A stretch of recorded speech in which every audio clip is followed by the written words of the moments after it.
नमस्कार, आपण पाहतात धाडस मराठी न्यूज। भारतीय जनता पार्टीचे यवतमाळ जिल्हा समन्वयक नितीनजी भुतडा यांच्या जनता दरबारात उमरखेड व महागाव तालुक्यातील नागरिक विविध समस्या घेऊन उपस्थित राहत आहेत। या दरबारात अनेक प्रकरणाचा तात्काळ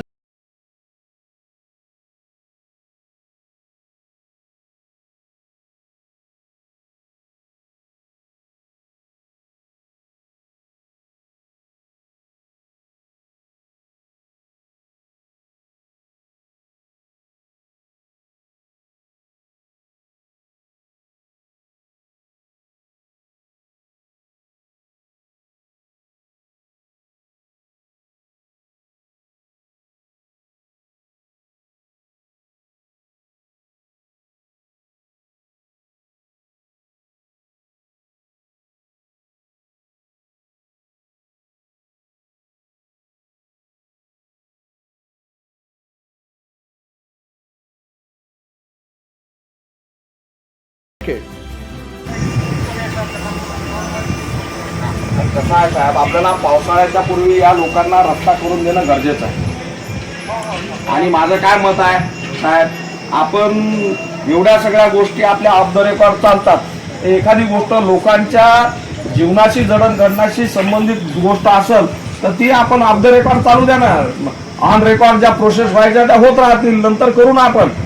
पण आज जर पावसाळ्याच्या पूर्वी आपण यांना रस्ता नाही देऊ शकलो, उद्या जर काय एखादी घटना घडली, एखादं काही मृत झालं, एखाद्या बाळाला काही डिलिव्हरीमध्ये त्रास झाला, याला जबाबदार कोण राहील?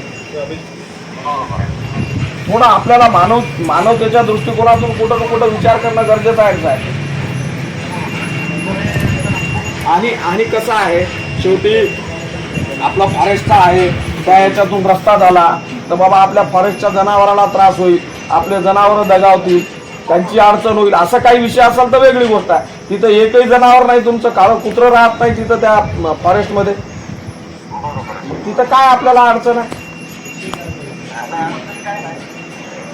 ढोले साहेब, बाबा आता SDO साहेब लाईनवर आहे, तुम्ही ऑफ द रेकॉर्ड काम चालू करा, ऑन रेकॉर्ड प्रोसेस होत राहील। आणि कोणी आलं काम रोखायला तर मला फोन करा, मी येतो। मी साहेबाच्या समोर तुम्हाला बोलत आहे, साहेब तिकडं लाईनवर आहे। विकासात्मक कामात अशी अडचण नाही यायला पाहिजे। चला प्रोसेस ठीक आहे ना, प्रोसेस मध्ये आहे, आपण सगळ्या प्रोसेस करत। आज काम मंजूर होऊन किती दिवस झाले? 2 वर्ष जर काम मंजूर होऊन झाले, पैसे पडलेले आहे, सगळं पडलेलं आहे, काम जर होत नसेल निव्वळ फॉरेस्टच्या जाचगटीमुळे, तर त्याला अर्थ आहे का काही? साहेब जरा प्लीज तुम्ही एवढं कोऑपरेट करा। आता कसं आहे, तुम्ही म्हणजे कसं आहे, आता तुम्ही इथं स्वतः प्रत्यक्षात नाही तर तुम्हाला व्हिडिओ कॉल करून या बाया निरागस लेकरं, निरागस बाया इथं माझ्या समोर आहे, काय उत्तर देऊ मी त्यांना? मी स्वतः